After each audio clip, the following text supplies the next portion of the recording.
Hello, everybody, and welcome to the new episode. We are here that every week in the heart of New Guernica. This is the club, one of my favorite spots, actually. And we like to know what's on behind the music, or what's on behind the musicians.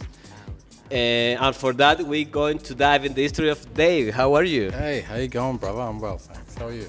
All good. Thank you very much for being here, for accept this invitation. Thank you, man. Pleasure to be here. Great. For a start, I'd like to know what do you remember actually when you decide start or get into the music? You mean You put the microphone. you mean music in general, or let's say like dance music, or just any I think music? in music in general. Yeah, okay. You have a background in music. You yeah, play instruments. yeah. So for me, the longest I can remember music would be like in car with dad, playing music in the car, and then just random stuff, and then yeah, I remember through this, just music always stuck home with me from when I was a kid. Then I remember I started playing piano and I was like 8 or 9 years old. All right. So yeah, and I still play today, still do lessons. So yeah, so pretty much since I reckon 8 years old. I reckon, yeah. So it's been a while now. So it's been, It's been a while. yeah, So you have like the brain, the musician brain, yeah, and the ear. exactly. Yeah, I did also play drums in high school as well. But yeah, like when you start off with it, you don't have to learn an instrument, but it helps, when you're starting off young, because you have that music in you.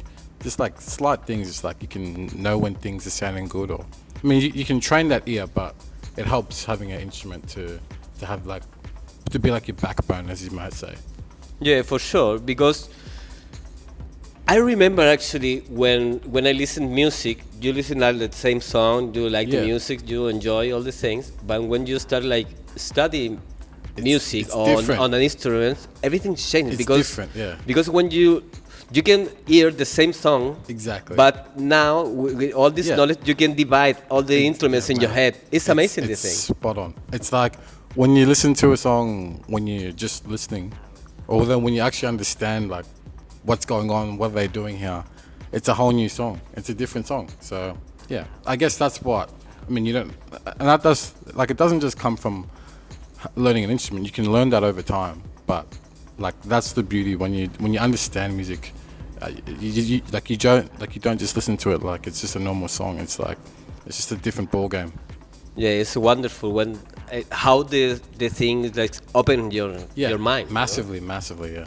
Yeah, it's amazing. And when you decide like get into the electronic music. Yeah, so, cause I remember growing up, I was massive on like, I don't know if you know, bro. Like, do you know what the Ministry of Sound? Yeah, sure. Yeah. So in Australia, when I was in like, let's say like 10, 11, those things were huge.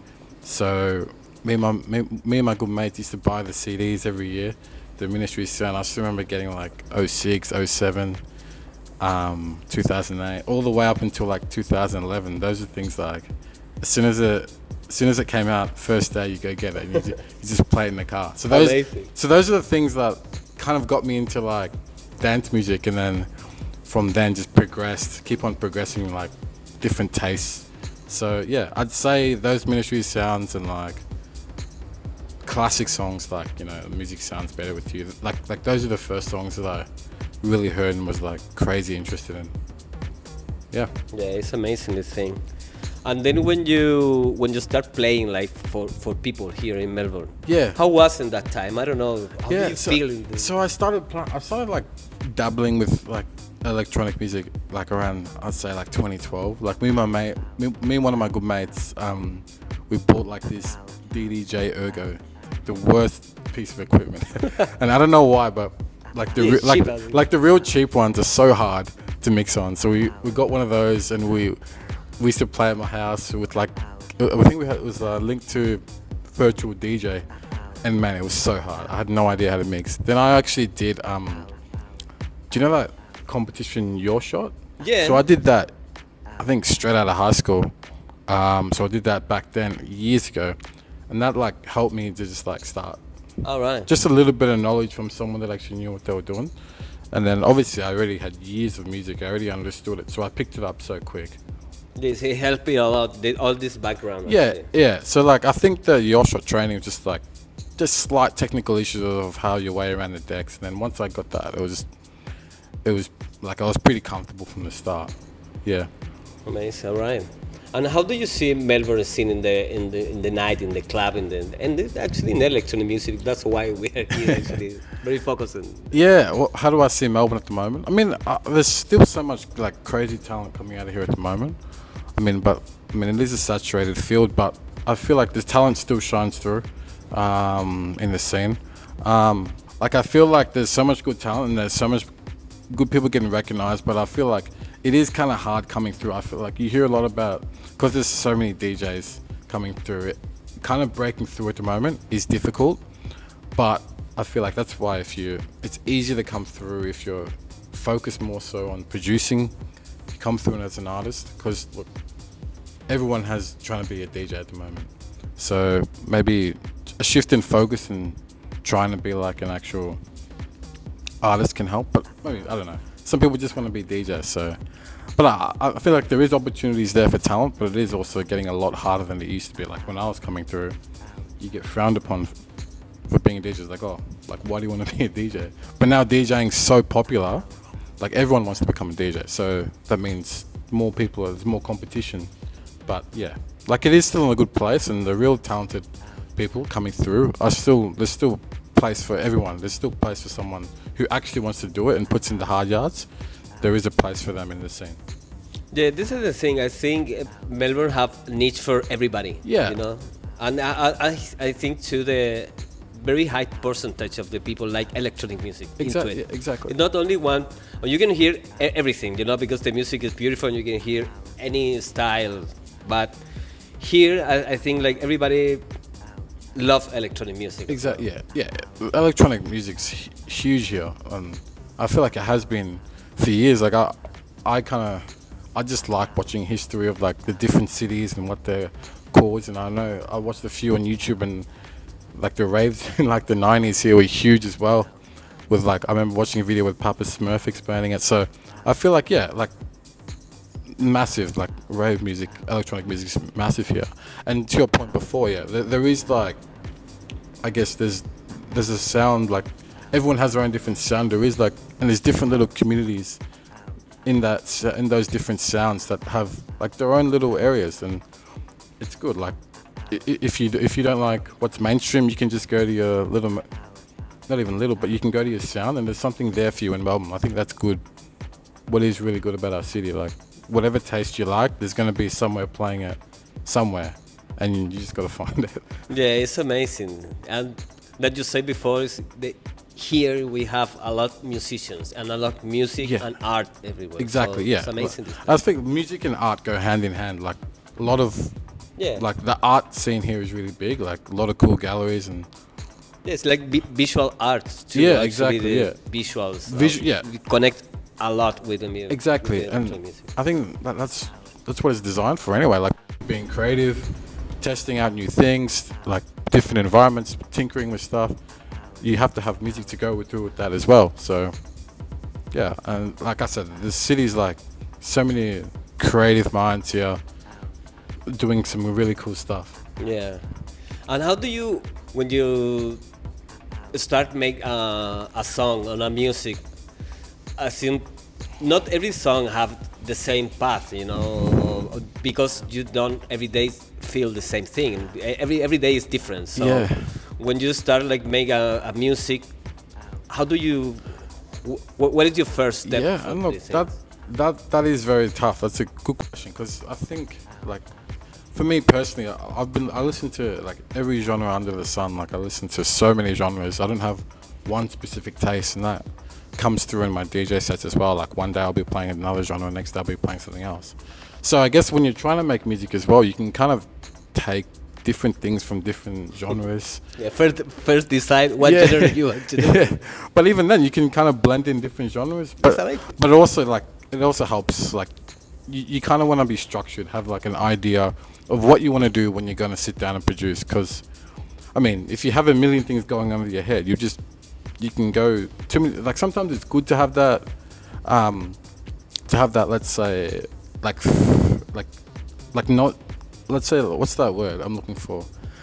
Let's say it's good to have like that like kind of, let's say you're free, be free when you're on the Yeah. producing, like be like intuitive about not having a set goal, but it also is like you want to have like a idea, so it's like you don't get stuck just like where the hell do I start. It's like you want to have like, okay, if I'm making a techno song today, I'm going to start with a kick, I'm going to build off this, and that's how I'm going to start. You don't want to have like, all right, I don't know what I'm going to do today, because then you probably won't really get anywhere. So if I think it's good to like leave space for imagination, but also have an idea of what you want to make and where you want to go, kind of. But in between, just leave that to like wherever you want to go. And that's the beauty about making music, having fun with it, leaving your brain open to new ideas, and that's what it's good to listen to different sounds as well. So then, yeah, you have like, you might listen to something during the day, and it'll come back to you when you're trying to make it, and you can try and implement that in your music, and it's different and it's fun, and that's what makes music good, I think. Yeah, because you can start like with one idea, but maybe you can finish with other things totalmente different. You know? Exactly, and it's like sometimes that's the problem. I guess it's a good thing and a bad thing. Like I said, sometimes like as a producer, you make a few good techno songs, let's say, and then people just want techno from you. But then it's like, man, I have so many different other genres. I just don't want to make techno. I want to make this. I want to make that. But it's like you kind of get shelved into this box. You can switch your name, you know. Yeah, Babe. that's Babe. I don't know. That's true. You can change your name and make the other stuff. But yeah, that's the thing. It's a good thing and a bad thing. But also, it's like sometimes you're not gonna. You don't feel the same every single day. You don't have the same taste every single day. Sometimes you just don't want to listen to electronic music, and that's fine. Or sometimes if you make techno, sometimes you just don't want to make techno. You want to make house or whatever. Yeah. So yeah, I think it's good to leave yourself open and let your brain just like to go where it wants to go. Flow. Yeah, like perfect word. Like let your brain flow. Let it go where you want it to go, and it can lead you in some weird places, but those places can be really nice. Yeah, for sure.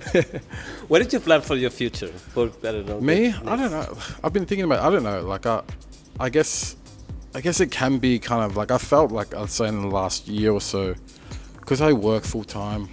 Like I was telling you before, like can get busy, man, and I don't really have a lot of time for producing, trying to squeeze everything in your life. So I felt pressure in the last, let's say, year to try and pump music out, but then I also like don't want to just put music out if I'm not happy with it. So I think for me, I just want to enjoy myself. That's what I want to do, and that whether that means just playing or doing things that like I think for me, like I said, the one thing I want to do is have fun. Once it stops being fun, like it's probably time to stop. But I think as long as I'm still having fun making music, playing sets, and then like once that stops, that's it. It's time to stop.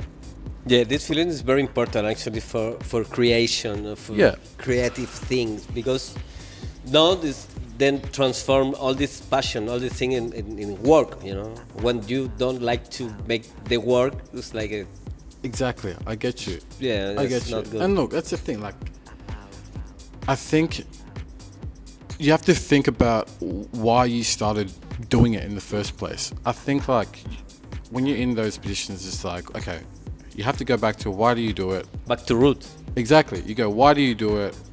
When I was such and such age, what made me fall in love with this music? What made me fall in love with DJing? And then I think through that you can kind of go back and rediscover why you did it, and it also changes like your mindset again. It's like, okay, screw it, I'm just gonna have fun, and then you can get that energy back. Yeah, you start coming up with new ideas. It can all come back, but it's very easy to just get like, to feel the pressure, especially.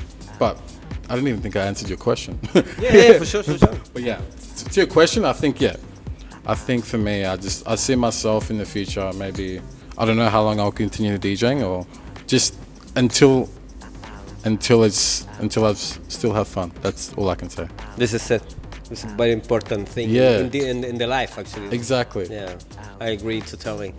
Thank you very much, Dave, for this interview, for opening your heart and for share your history. Thank you for being here, actually. Ah, mate, thanks so much. The time passed so fast, you know. Thanks. Too quick, man. We can chat here all night. For sure, but you need to play now. Yeah. Thank you very much for being here. Thank you, and bro. thank you very much for all the people that see these interviews and for follow all this work and share all this information. So thank you very much, guys, and see you in the next time. Thank you. Bye bye. Thank you, buddy. Thank you, bro. That was amazing. that? Yeah, it's so good.